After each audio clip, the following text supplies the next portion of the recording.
going on, everybody? Your boy Big Lock, and we're gonna talk about the strategy divider style today. At 3.2, at 4.0, it's another style. As I explained some of the 4.0 chew-out style, I want to explain some of the strategy in this style.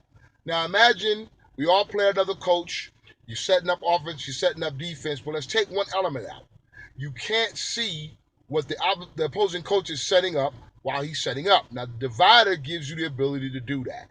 It almost makes it as you have to really get into the flow of coaching and schemes and how a guy been playing to really enjoy and master the 3.2 or 4.0 divider style. There's Jimbo, old shot right there, but it's hard to get some divider shot style. It's played sparingly in places, real played strong in Virginia. That's why I first learned it at the first Seawall Brawl in '06, where I learned the style. And I really enjoy the style, and I think now it could even be better since we play on larger boards, and I'll explain that as we go in the video. But let's get to talking about 4.0 or 3.2 divider style. And I think it's just something that could really stay around and really catch on again because it's very enjoyable, but things have to be exposed to everyone. To me, the divider style was really kind of like a chess match. You could have a guy with strong stuff, you could have a guy with fast stuff, or what have you. But the inability to see the setup, it made you have to coach a little stronger because you had to remember the flow of the opposing coach's offense or defense. So you had to pick your moves correctly. Now, even though in the style, as the offense sets up, they do have to let you know what slots the receivers are in. It's pretty much an open gambit because you don't know where the running backs are.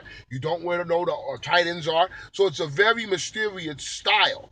And it's a lot of fun. It's a lot of fun. And like I said, I first got exposed to it '06 in the Seawall Brawl, and great coaches down there. We had a great time. Guys like Frank Johnson, Don Smith, Bill Porcher. We just had a great time. Reggie Rutledge came on down.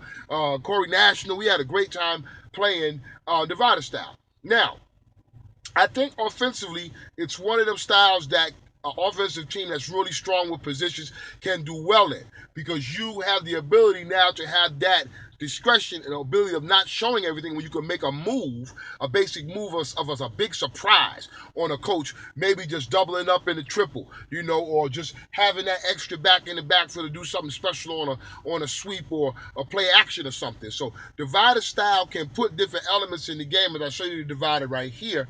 And what I'm saying is I think the divider style now, since we're using bigger boards, on the smaller boards you had to always keep every play center of the field.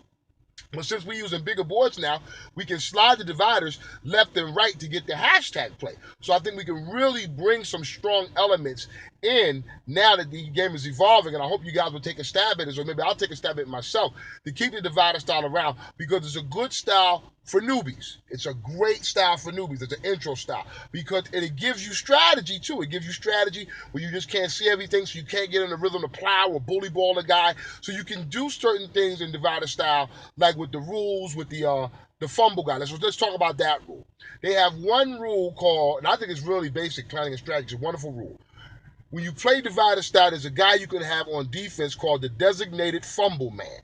Now, this guy usually put maybe a piece of football on there, or you put an indicator and let that guy on your defense be seen as the guy that if this guy hits a ball carrier, it's an automatic fumble. So one of those things in divider style, I think it enhances it because it puts other elements that may be considered more realistic in the style.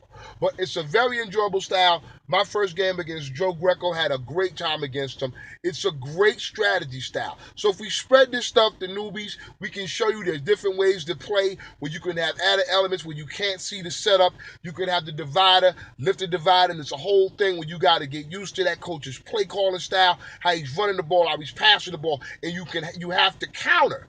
You actually have to counter. Not that you don't in regular EF, but this more so because you cannot see the setup. You cannot see the setup. So there's certain athletes that you can do to counter. Okay, I'm going to use maybe a figure that slides out. Or I may use a figure that's really strong to get that hole I want quickly. And like I said, I think with larger scale boards, we can still have the divider and now move it sideline to sideline where we didn't have that in the past. Like you see the big frame like my man Tory Bliss from Canada's making a divider on that, and you can play the whole field.